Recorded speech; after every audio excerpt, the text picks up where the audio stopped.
지금 재산의 평가 파트를 설명을 드렸는데 혹시 이해 안 되시는 거는 계속 채팅창에 남겨주시고요. 지금 40분 남았어요. 3시간 중에 2시간 설명드렸고 혹시 상속 증여 중에 하나는 꼭 나는 제대로 설명받고 싶다 이런 거 있으면 채팅창에 남겨주세요. 비중을 조금 조절하려고 그래요. 상속 증여는 반복해서 설명을 드리는 것 같아서 오늘 재산평가에 조금 더 비중을 뒀었습니다. 자, 혹시 요청 없으시면 일단 증여 시작할게요. 혹시 중간이라도 좀 궁금한 거 있으면 미리 남겨놓으셔도 됩니다. 예, 가보겠습니다. 자, 바빠요. 증여세. 증여하고, 예, 증여 내용, 해보겠습니다. 증여와 증여세를 구별하는 게 또 포인트가 됩니다. 왜죠? 우리가 알고 있는 증여와 많이 달라요. 어떻게 다르죠? 공식 답변이에요. 국세청에서 설명해주는 증여세. 뭐냐? 상증법상 증여를 원인으로 해서 이전된 증여재산이 있을 거예요. 넘겨주는 재산, 거기에 부과하겠다, 세금을. 그러면 이걸 뜯어봅니다. 어떻게 해요? 상증법상 증여가 개념이 다르겠구나. 세법이 별도로 얘기하는 개념이 있을 거야. 이전되면 세금 매긴다고 했으니까 계약은 아니겠구나. 실현이 돼야 되겠구나. 요게 또 포인트예요. 재산이 증여 재산이라고 얘기했지만 이게 계속 넓혀져 왔었다. 완전 포괄주의라고 들어보셨어요? 완전 포괄주의까지 갔다. 요걸 아셔야 되고 세금이기 때문에 정책적인 게 들어가 있다. 형평, 정의, 약재 배려 요런 것에 부합하면 세금을 줄여주겠구나. 요렇게 감을 잡으시면 쉬워집니다. 가볼게요. 증여. 딱 봐도 복잡합니다. 파란색만 볼까요? 타인에게 무상으로 형태가 있든 없든 재산이건 이익이건 넘겨주면, 이전하면, 아니면 타인의 재산 가치를 증가시키면 증여라고 보겠대요. 근데 가로에 또 뭐가 있어요? 현저히 낮은 대가를 받고 이전하는 경우를 포함한대요. 그러면 유상은 증여가 아니다. 맞아요, 안 맞아요? 안 맞아요. 현저히 낮은 대가를 받고 이전한 것도 증여에 들어가기 때문입니다. 그래서 전제가 뭐죠? 행위, 거래, 명칭, 형식, 목적 이런 거 관계없이 즉 간접 가든지 어쩌든지 실질로 이전된 이익이나 재산이 있으면 과세가 되는 겁니다. 재산 가치 증가분도 이익이 됐던 재산이 됐던 다른 사람에게 늘어나면서 형성이 되잖아요. 그러니까 이게 우리 세법이 고유하게 얘기하는 증여의 개념입니다. 그러면 증여 재산은 어떻게 되어 있어요? 눈치채셨겠지만 금전으로 환산할 수 있고 재산 가치 있으면 어떤 것이든 다 들어옵니다. 이게 바로 완전 포괄주의예요. 뭐하고 다르다고요? 민법하고 다릅니다. 민법에서는 의사를 표시하고 승낙을 하는 계약의 형태예요. 근데 우린 이거 아니에요. 계약서 안 썼는데요. 예, 괜찮아요. 재산이 넘어간 게 있어요. 이익이 넘어간 게 있어요.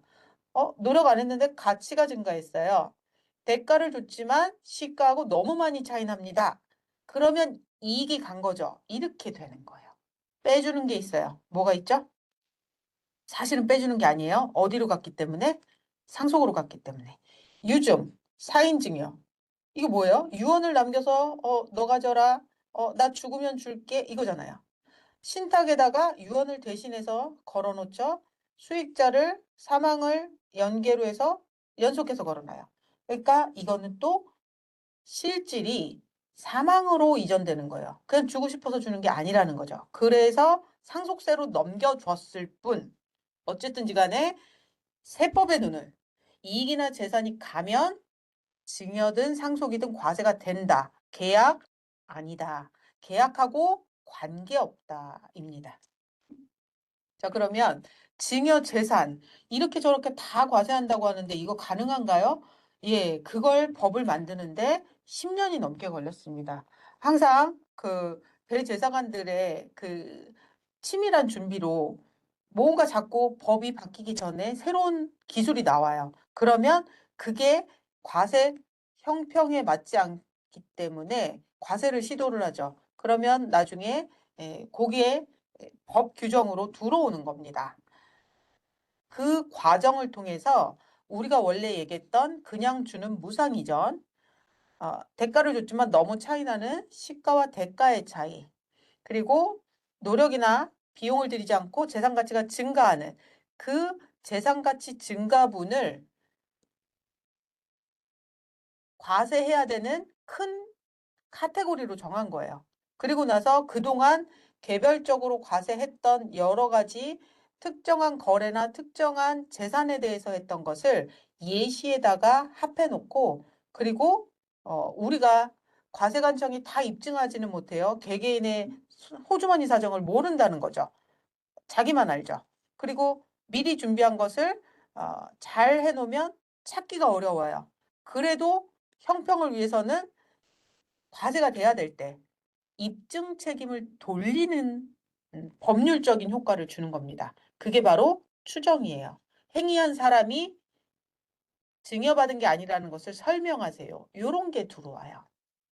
그리고 일감 몰아주기 같은 실질적으로 이익이 갔기 때문에 요건을 갖췄으면 증여받은 것으로 아예 의제해버리는 간주 규정, 증여 의제도 들어옵니다. 아무튼 요렇게 판을 짜서 완전 포괄주의를 하고 있어요. 근데 우리가 그냥 대재산가가 아니고 치밀하게 준비하지 않고 생활증여로 하는 것들은 대부분 무상이전 또는 시가와 대가 차이 나는 고저가 거래 정도에 들어올 겁니다. 예. 이게 과세 대상이에요. 한번 그냥 쑥 훑어보면 신탁에다가 이익을 부어서 받아가는 방법, 보험금을 받아가게 보험료를 납부해 주는 방법, 그리고 좀 비싸게 사주고 낮은 가격에 팔아주는 이런 것들이 대표적인 거고, 자본 거래를 통해서 하는 합병, 증자, 감자, 현물출자, 전환사채, 뭐 초과 배당 이런 것들도 들어와요. 근데 정말 어려워서 도와줄 만한 그런 것들도 들어오죠. 채무 면제, 부동산 무상 사용, 그리고 금전 무상 대출 이런 것들이 들어와요. 이게 대표적인 예시고요. 아까 말씀드렸던 추정, 입증 범위를 바꿨다. 그거는 보통은 특수관계잖아요. 배우자 등에게 양도한 재산, 증여 추정 같은 게 있을 수 있고요. 재산 취득자금 등의 증여 추정. 이거는 어, 준비해서 미리 몰래 산 거기 때문에 입증하기 어렵죠. 그래서 이 두 가지만 납세자가 입증해야 되는 추정의 범위로 들어오는 겁니다. 이런 거 보통 조사를 선정해서 결정을 하게 됩니다. 그러니까 그 과정에서 어, 입증할 수 있는 범위와 시간이 주어지는 거죠. 간단한 거는 그냥 물어봐서 소명 자료를 받아서 검토하기도 하고요. 그러면 이런 행위나 재산이 있을 때, 거래가 있을 때 증여세가 나오는데, 그러면 언제 그런 행위나 이익이 있었다고 볼 거냐? 이 문제가 생기죠.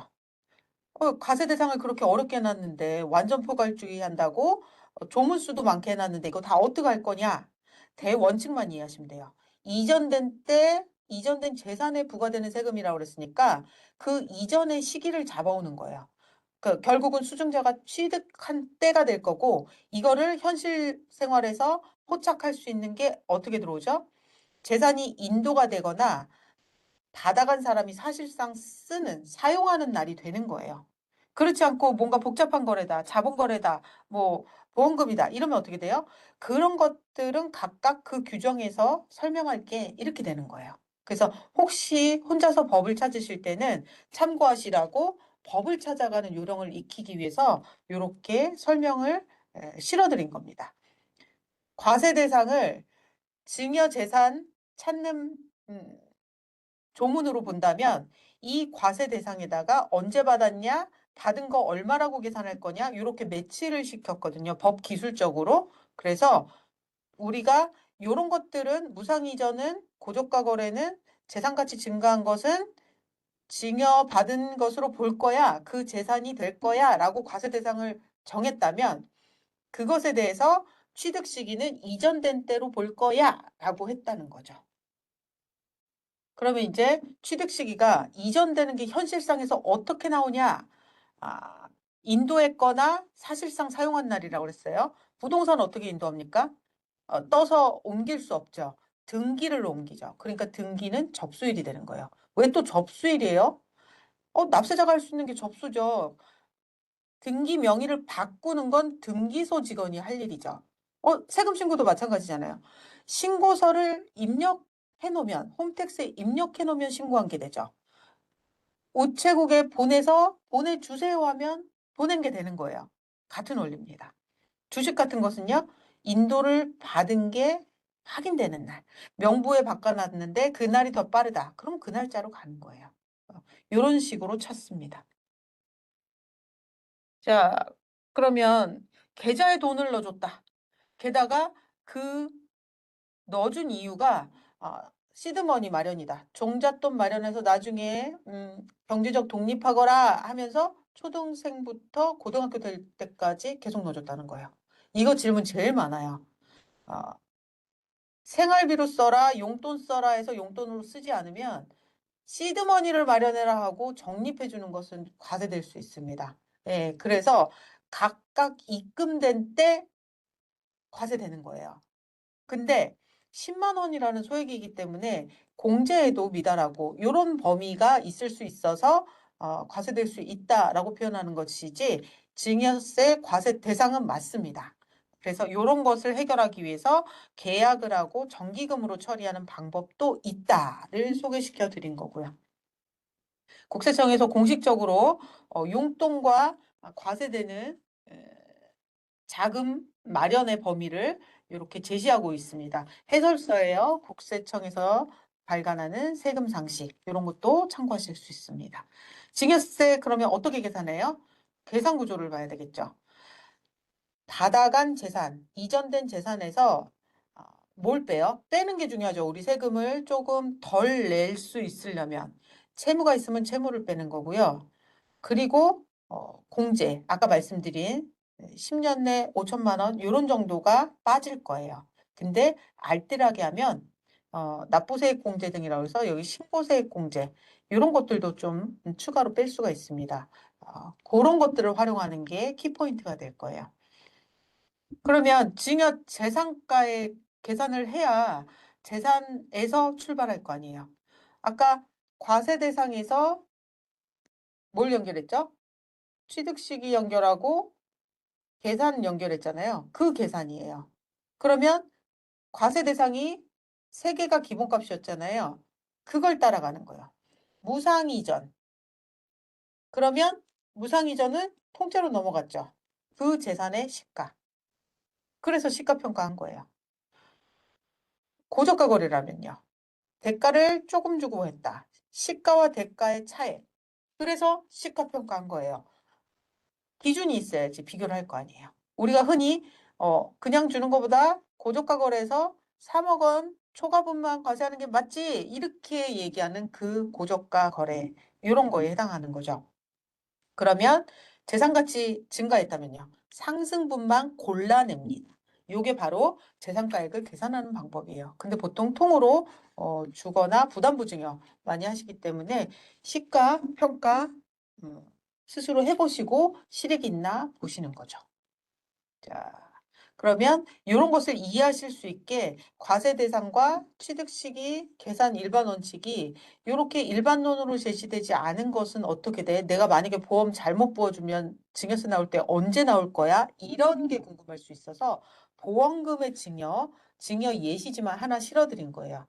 내가 보험을 부어서 우리 딸이 보험료 납부한 적 한 번도 없는데 우리 딸 사고 나면 우리 딸이 어떻게 보험금이 나가게 설계가 됐어요. 그러면 딸은 노력 없이 보험금 받아가는 거죠.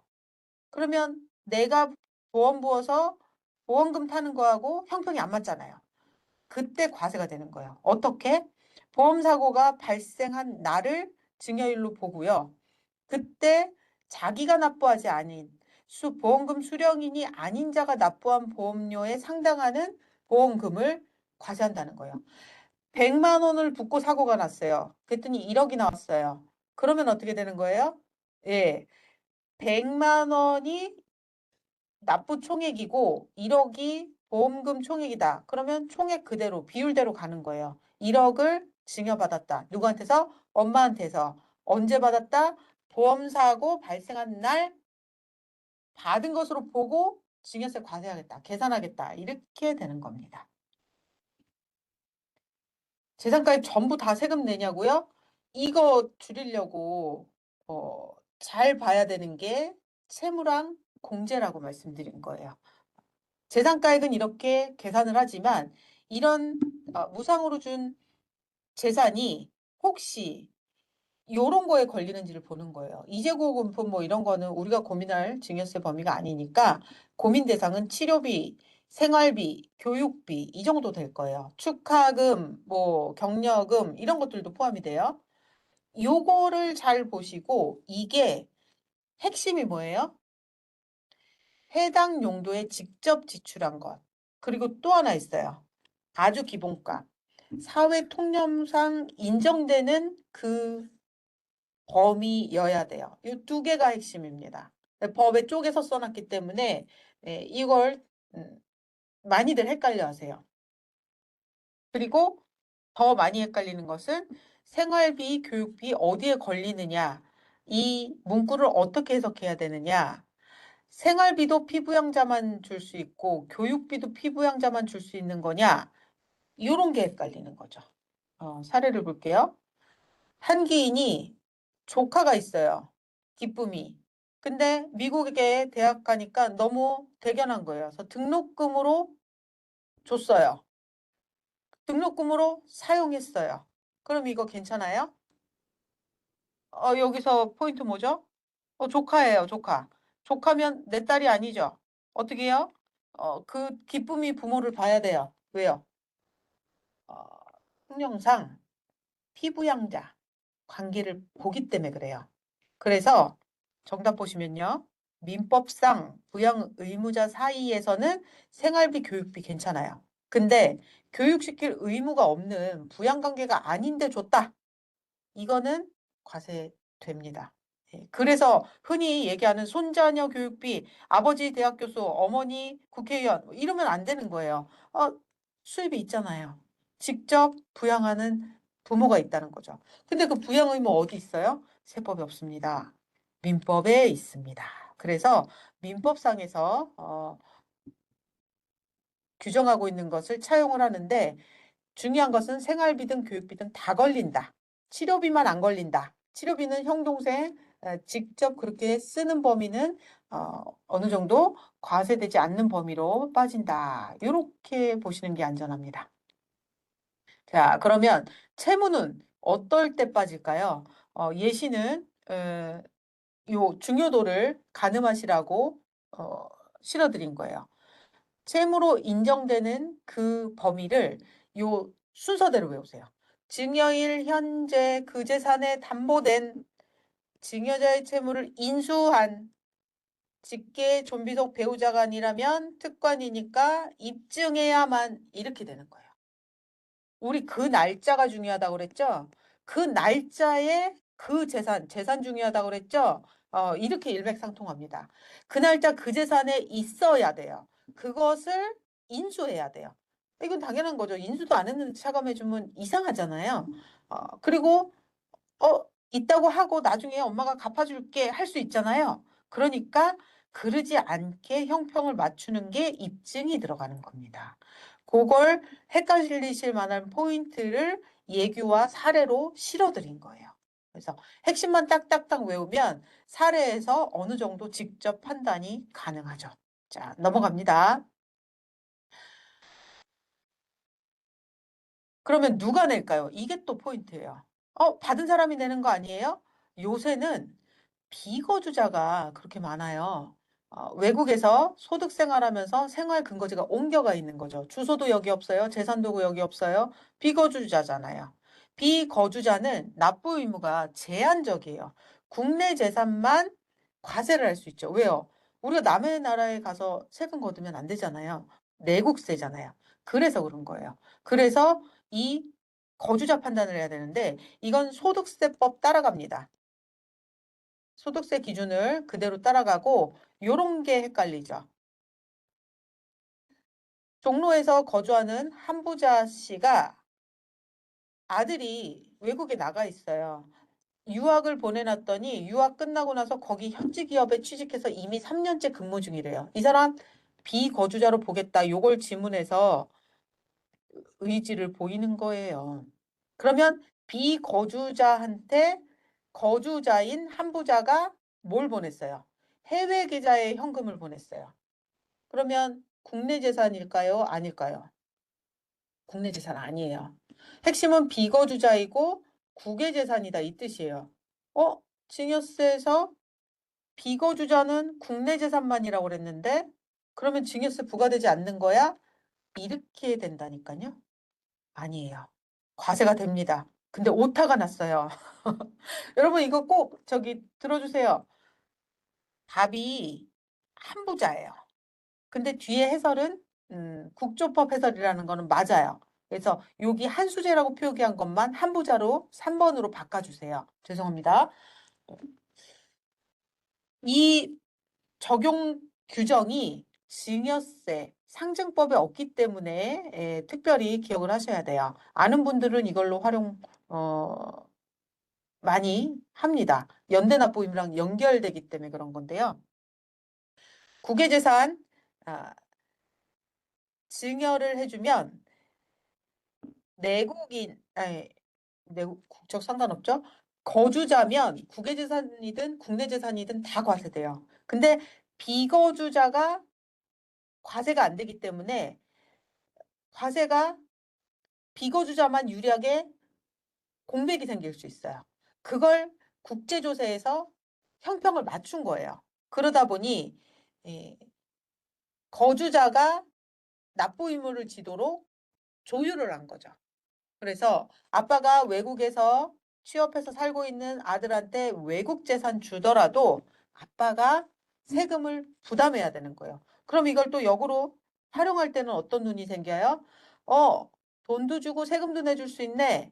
공부 열심히 해서 나가거라, 나가서 취업하거라. 이렇게도 될 수 있는 거예요. 이걸 활용한다는 거예요.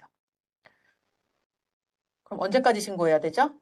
요거는 대국민 상식으로 많이들 아시더라고요. 3개월. 근데 3개월을 말일까지 쳐준다. 그래서 4월 1일 날 받았더라도 플러스 3월에서 7월 31일까지만 신고 납부하면 돼요. 근데 이거 어차피 나라에서 나오는 세금인데 왜 신고 꼭 해야 되죠? 신고를 해야 챙길 수 있는 게 있어서 그래요. 홈택스에서 미리 계산해보고 준비하실 수 있는 거 참고하시고요. 고지 나온 다음에 내면 신고세액공제 3%못 받아요. 신고서만 내면 받을 수 있는 게 신고세액공제인데 이걸 못 받아요. 그러니까 신고를 꼭 하시기 바랍니다. 그리고 신고를 안 하면 또 가산세도 있어요. 이중이죠. 신고를 하는 게 유리한 게 이중, 삼중 발생되는 거예요. 가산세가 신고서 안 낸 것도 나오고 납부하지 않은 것도 나옵니다. 근데 이거 고지하는 세금인데 왜 이러고 있어요? 그래서 신고세액 공제 3% 해드리는 거예요. 예. 예전에 우리처럼 이렇게 과세 자료가 다 전산화되지 않았을 때 들어온 규정인데 그래도 협력 의무는 남아 있습니다. 현실상 남아 있으니까 가산세 부담할 일 없도록 신고서는 꼭 내주시고요. 혹시 납부를 못하면 분납할 수 있으니까 분납, 상속세라면 연부연납 이런 것들 좀 활용을 하셔서 상속세는 물납도 있죠. 그런 것들을 돈이 없어서 신고를 어떻게 해? 이렇게 생각하지 마시고 꼭 신고서 제출해 주세요. 증여세 못 내면 이런 일이 벌어지기 때문에 그래요. 연대 납부 의무가 또 생깁니다. 준 사람한테 같이 내라고 하는 규정이 있어요. 어, 거주자라면 어차피 우리가 여기서 국세조사관들이 납부하기, 징수하기 위한 노력을 다 할 거예요. 그러니까 징수할 수 없다는 게 판명이 돼야 돼요. 조세채권 확보 불가가 확인이 돼야 돼만 그 다음에 연대 납부로 증여자가 낼 수 있어요. 근데 비거주자는 국세조사관이 노력을 하기가 어렵죠. 국외로 출장 가서 만나서 내시라 이렇게 할 수가 없어요. 그러니까 애초에 증여자가 연대 납부를 지는 겁니다. 근데 이게 다 되는 게 아니에요. 대상이 되는 게 무상 이전된 재산이나 이익, 상속재산 재분할해서 받게 되는 증여, 반환, 신탁이익, 보험금, 배우자 등에게 양도했는데 증여로 판단된 것, 이런 것만 대상이 됩니다. 자, 그러면 이렇게 연대납부 의무가 있을 것을 알고 비거주자한테 국내 재산 증여하면서 바로 세금도 같이 내줬다. 이거 괜찮을까요? 어차피 비거주자는 징수 노력을 할 수 없다고 그랬어요. 거주자한테는 이러면 안 돼요. 거주자는 그게 아니고 징수 노력을 하고 연대 지정을 받아야 됩니다. 비거주자는 징수 노력 전제가 없기 때문에 가능합니다. 차이를 이해해 주세요. 쪼개기 증여하면요. 그때는 합산됩니다. 그래서 대국민 상식으로 10년에 한 번씩 증여해줘라 라는 얘기가 나오는 거예요. 왜 이런 일이 발생하죠? 세율이 5단계 초과 누진세율이라서 위에 고율 구간 포함되지 않으려고 10억 원 통으로 줄 것을 30% 세율 피하려고 쪼개서 5억 원씩 주겠다. 이렇게 꼼수를 부리는 거죠. 그러면 이걸 맞추는 작업으로 합산을 하고 먼저 1차 해줬던 걸 기납부로 뺀다 이 뜻이에요. 그러면 합산하는 범위를 알아야지 안 걸려들겠죠. 직계 존속이라면 배우자를 포함하기 때문에 이게 헷갈릴까 봐 예시를 넣어드린 거예요. 원래는 사람 한 사람으로 보는데 엄마나 아빠나 같은 주머니잖아요. 그 개념으로 직계 존속만 그 배우자를 포함한다가 답입니다.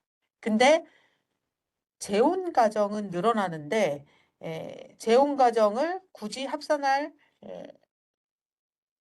불이익을 주는 그런 걸 하지 말자는 취지에서 새어머니는 지금 현재 아버지와 법률혼 중인 배우자여도 가산을 안 하도록 하고 있어요. 그래서 그걸 기억하시라고 예규를 집행기준을 담아서 문제를 넣어드린 겁니다. 그래서 어머니는 이혼했고 그러면 어머니하고 수증자하고의 피는 오른쪽에 빨간 줄은 이어져 있어요. 이혼했다고 피가 없어지는 건 아니죠.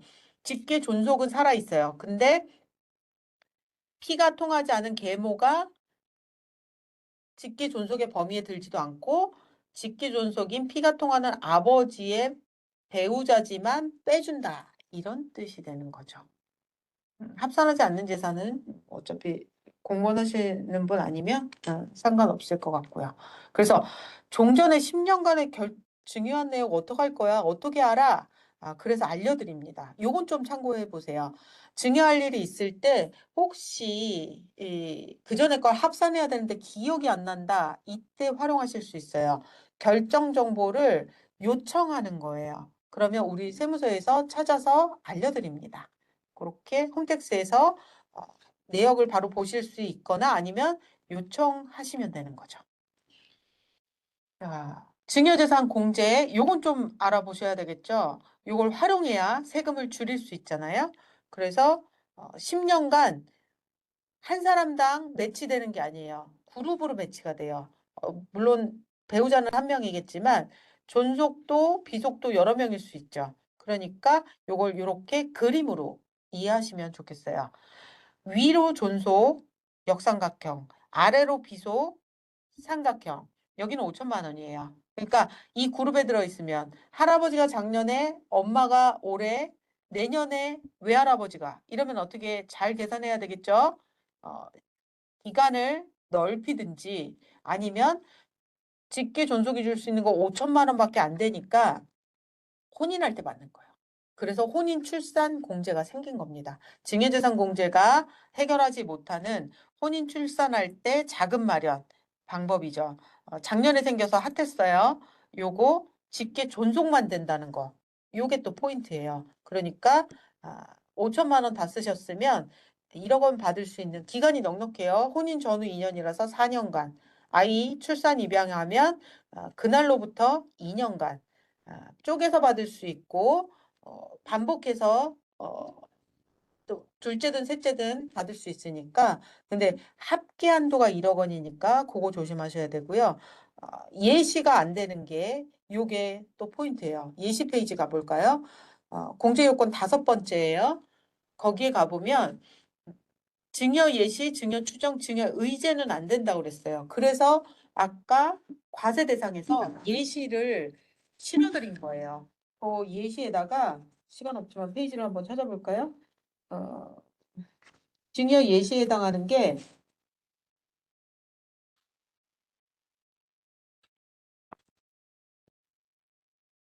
83페이지에 있어요. 그러니까 83페이지에 있는 거 다 안 된다는 거예요. 뭐가 안 돼요? 혼인공제, 출산공제 안 된다는 거예요. 그러면 돈 빌려줬다고 보증금 마련하라고 돈 무상 대출해줬다가 채무 면제이 돈 갚을 필요 없어 면제해줘도 공제돼요 안 돼요? 안 돼요. 예. 뭐 공제가 안 돼요? 혼출 공제 안 돼요. 그거가 핵심입니다. 그래서 돈을 추가로 주고 그걸 다시 혼인 공제 대상으로 현금으로 현물로 줘야 됩니다. 그게 조금 왜 입법을 그렇게 했는지 하는 생각이 드는 대목이긴 하죠. 우리 납세자가 제일 많이 하는 것을 현실적으로 활용할 수 있게 입법을 해줬으면 좋았는데 좀 아쉽습니다. 자, 그러면 요거까지만 좀 더 할까요? 지금 증여에서 제일 중요한 거 혹시 돌려줄 일이 생길 수도 있는데 그게 세금이 두 번 계산될 수 있어요. 금전이라면요. 예외가 없기 때문에 그래요. 돈은 가면 바로 쓰고 그 돈을 다시 돌려준 건지 아니면 다른 돈 마련해서 준 건지 구별이 안 가요. 그래서 이게 불법 정치자금 사건에서 빼박으로 헌법소원까지 갔는데 금전은 예외가 없다. 아예 고정이 됐습니다. 그래서 금전 증여하실 때 주의하셔야 돼요. 한 번 잘못 줬다가 반환받아도 하루 차이라도 무조건 과세 대상입니다. 나머지는 3개월을 기다려드려요. 왜요? 어차피 신고 기한까지 3개월 기다리는 기간이잖아요. 자, 여기 그림으로 보실게요. 4월 15일 날 증여 있었어요. 그러면 이 건에 대해서 언제까지 신고합니까? 7월 31일까지 신고해요. 그게 수증자가 신고할 기간인 거죠. 그럼 아버지가 아들한테 증여했으니까 아들이 증여세 신고 기한이 되기 전에 얼른 돌려줘요. A예요. 그러면 아들한테 준 거 증여세 안 나가죠. 그리고 아들이 아빠한테 돌려준 것도 증여세 안 나가는 거예요. 여기서 출발하는 겁니다. 근데 아들이 사정이 있어서 신고기한 지나서 8월 15일 날 돌려줬어요. B예요. B는 어떻게 돼요? 아들 신고기한 지났어요. 그럼 아들은 증여세 내요. 근데 아빠가 또 증여세 내는지 그거는 아빠도 아들이 신고 끝난 다음에 3개월을 기다려줘요. 앞으로 뒤로 3개월 다 기다려준다는 거예요. 그래서 그때는 어 아빠는 세금을 안 내요. 근데 C로 둘 다 3개월, 3개월, 6개월이 지나버렸다. 그러면 둘 다 세금 냅니다. 금전은 대상 아니에요. 자, 여기까지가 증여세였어요. 어, 채팅은 상속세 조금만 보고 채팅으로 답을 남겨드릴게요. 상속세에서 제가 강조하고 싶었던 거 하나 좀 비교한 거 알려드릴까요? 뭐니 뭐니 해도 공제를 무조건 10억으로 기억하는 오류가 우리 세무공무원들도 실수를 많이 해요. 왜요? 이게 그냥 대국민 상식으로 야 10억까진 공제되지 10억까진 괜찮잖아. 그러면 아무 생각 없이 그럼 이렇게 대답을 하는 거죠. 누구한테 줄 건데 얼마를 줄 건데 이렇게 꼬치꼬치 물어보고 답을 하는 게 정상이에요. 근데 그러지를 못하고 이런 사례가 생기는 거예요. 자, 몇 페이지예요?